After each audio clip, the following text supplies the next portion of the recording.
미국 월스트리트 저널은 미국과 무역 분쟁 중인 중국이 미국을 향해 강경한 입장을 이어가는 배경에는 트럼프 미국 대통령이 결국 먼저 물러날 것이라는 확신이 자리하고 있다고 분석했습니다. 중국은 특히 트럼프 대통령이 주식시장에 민감하다는 점을 미국의 최대 취약점으로 보고 미국 경제가 무역 분쟁의 장기화를 감당하지 못할 것으로 전망했다고 전했습니다. 월스트리트 저널은 중국 정부 관계자들의 말을 인용해 지난 5월 미국과의 무역전쟁 때 휴전에 합의한 과정이 중국의 자신감을 키웠다고도 소개했습니다. 당시 트럼프 대통령은 중국산 수입품에 100%가 넘는 고율 관세를 부과했지만 중국이 보복 관세와 희토류 수출 통제 등으로 맞불을 놓으면서 주식시장이 크게 흔들리자 관세를 대폭 철회 유예했습니다. 이때 월가에서는 트럼프는 항상 겁먹고 물러선다는 의미의 신조어 타코가 만들어지기도 했습니다. 미국 외교협회의 러시 도시는 트럼프 대통령이 희토류 자석 문제를 두고 그랬던 것처럼 이번에도 물러설 것이라고 믿기 때문에 중국이 대규모 도발에 나선 것이라고 해석했습니다. 중국은 최근 아시아태평양 경제협력체 정상회의를 앞두고 미국산 대두 수입 중단, 희토류 수출 통제 강화, 하나오션의 미국 자회사 5곳을 겨냥한 제재 등에 나서며 전방위로 압박을 확대하고 있습니다. 이에 따라 트럼프 대통령과 시 주석의 정상회담이 성사돼도 무역 갈등이 획기적으로 해결되지는 않을 것이란 전망도 커지고 있습니다. 한미 조선협력 상징 하나 필리조선소 등 하나오션 자회사 5곳이 중국 정부 제재 대상이 된 걸 두고 대통령실은 예상 가능한 일이었다고 평가했습니다. 미중 간 공급망 갈등이 치열한데 조선 해운 분야에서도 중간에 끼인 우리 기업에 피해가 발생할 수 있었다는 설명입니다. 실제 중국 측이 내세운 하나 제재 이유도 중국 조선업 등에 대한 미국 정부 조사에 협조했다는 것이었는데 대통령실은 의도를 파악 중입니다. 미국의 첨단 기술 수출 통제와 고율 관세에 대한 맞불 성격으로 중국이 희토류 수출을 옥죄는 걸 놓고도 정부는 고심입니다. 희토류는 반도체와 전기차 등 주요 첨단 제품에 꼭 필요한 물질인데 중국이 모든 공급 단계에서 사실상 독점적 지위를 갖고 있습니다. 이에 따라 국내 산업에도 미칠 영향을 고려해 국가안보실은 관계부처 당국자들을 소집해 긴급 점검회의를 열었습니다. 위성락 안보실장은 미중 대립이 첨예한 시점에 중국 의존이 높으면 위험도가 커진다며 희토류 수입을 다변화하고 안정적 공급처를 확보하는 등 많은 노력을 하고 있다고 강조했습니다. 관세 협상에 더해 미중 공급망 갈등에 따른 대책까지 한미, 미중 정상회담이 예상되는 에이펙을 앞두고 우리 기업 피해 최소화에 대통령실이 촉각을 곤두세우고 있습니다. YTN 정인용입니다.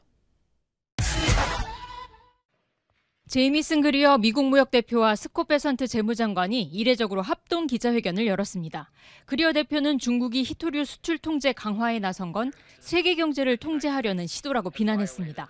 To be clear, this is not just about the United States. These actions, if implemented, would apply to the entire world. China's announcement is nothing more than a global supply chain power grab. 중국의 희토류 수출 통제가 미중 무역 협상 전략에 그치지 않고 세계 공급망을 장악하기 위한 계획의 일부라며 동맹국들도 미국과 함께 중국에 대항할 것을 촉구했습니다. 스콧 베선트 미 재무장관도 결국 중국 경제가 가장 큰 피해를 볼 거라며 동맹국이 행동해야 한다고 강조했습니다. And make no mistake, this is China versus the world. They have put these unacceptable export controls on the entire world. China is a command and control economy, and we and our allies will neither be commanded nor controlled. 중국이 신뢰할 수 없는 파트너가 된다면 세계는 중국 경제와 디커플링, 분리할 수밖에 없다며 신속하게 공급망을 다변화하고 협력해야 한다고 말했습니다. 베선트 장관은 그러면서도 트럼프 대통령이 한국에서 시진핑 주석을 만날 걸로 본다며 정상회담 가능성을 열어놨습니다. 미국 무역 대표와 재무장관이 동맹국을 향해 행동을 요구하고 나선 건 중국과의 무역 협상에서 주도권을 잡기 위한 의도로 풀이됩니다. 앞서 중국이 하나오션 미국 자회사 5곳을 제재한 데 이어 이번에는 미국이 동맹국의 공동 대응을 촉구하면서 미중 갈등 증폭 우려 속에 우리 정부의 부담도 커지고 있습니다. 워싱턴에서 YTN 홍상입니다. 1787년 스웨덴 위테르비의 한 채석장에서 육군 장교인 칼 악셀 아레니우스가 독특하게 생긴 검은 돌을 발견하고 마을 이름을 따서 이테르바이트로 불렀습니다. 7년 뒤인 1794년 핀란드의 화학자 요한 가돌리는 이 희귀한 광물을 분석해 새로운 종류의 산화물인 은백색의 산화 이트륨을 규명했습니다. 그 후 100년 동안 세륨, 네오디뮴, 디스프로슘 등 모두 17개의 히토류 원소가 하나둘 밝혀졌습니다. 히토류는 이름과 달리 지구 곳곳에 널려 있습니다. 문제는 광석에서 산업용으로 쓰일 금속을 분리하고 정제하는 기술이 매우 어렵고 환경 오염이 심하다는 점입니다.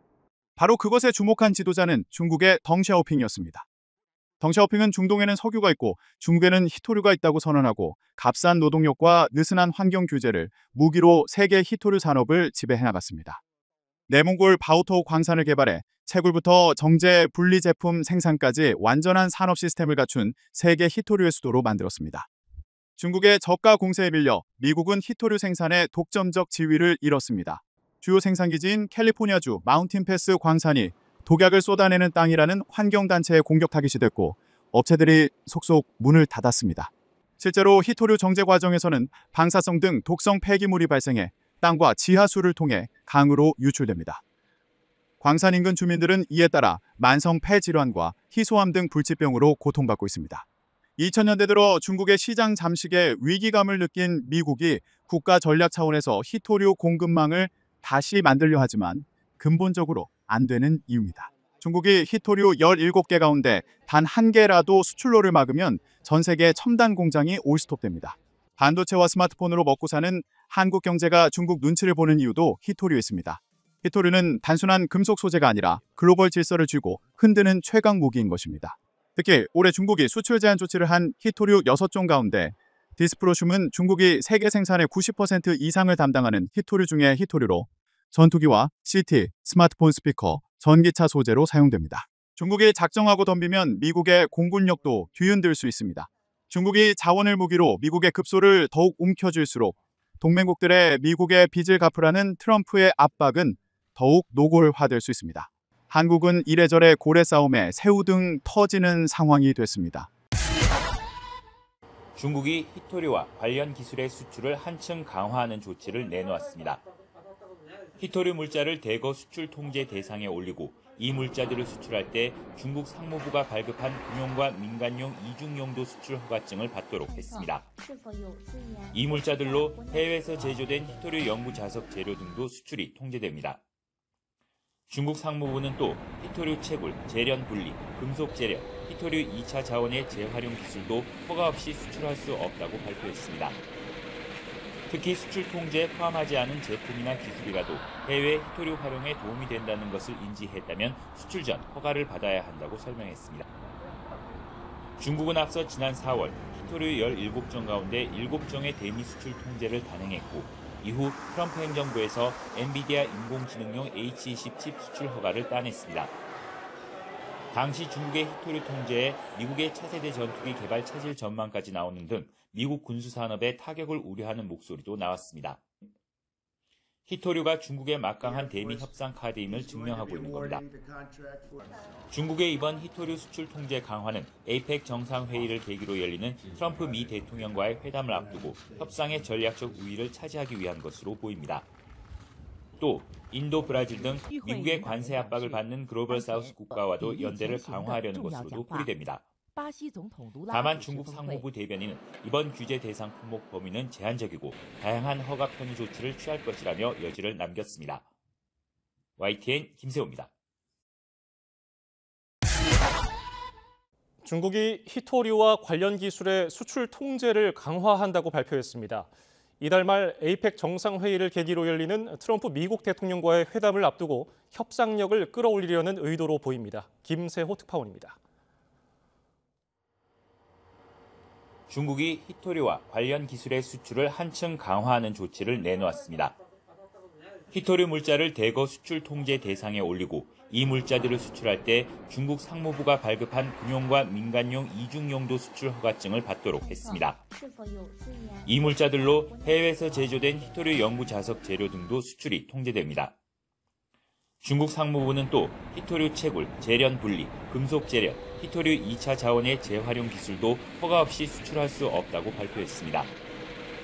특히 수출 통제에 포함하지 않은 제품이나 기술이라도 해외 히토류 활용에 도움이 된다는 것을 인지했다면 수출 전 허가를 받아야 한다고 설명했습니다.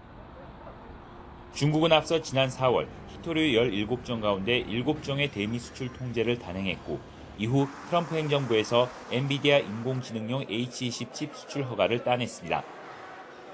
당시 중국의 히토류 통제에 미국의 차세대 전투기 개발 차질 전망까지 나오는 등 미국 군수산업에 타격을 우려하는 목소리도 나왔습니다.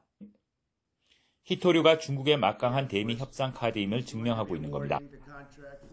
중국의 이번 히토류 수출 통제 강화는 에이펙 정상회의를 계기로 열리는 트럼프 미 대통령과의 회담을 앞두고 협상의 전략적 우위를 차지하기 위한 것으로 보입니다.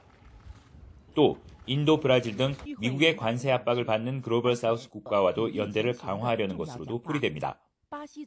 다만 중국 상무부 대변인은 이번 규제 대상 품목 범위는 제한적이고 다양한 허가 편의 조치를 취할 것이라며 여지를 남겼습니다. YTN 김세호입니다.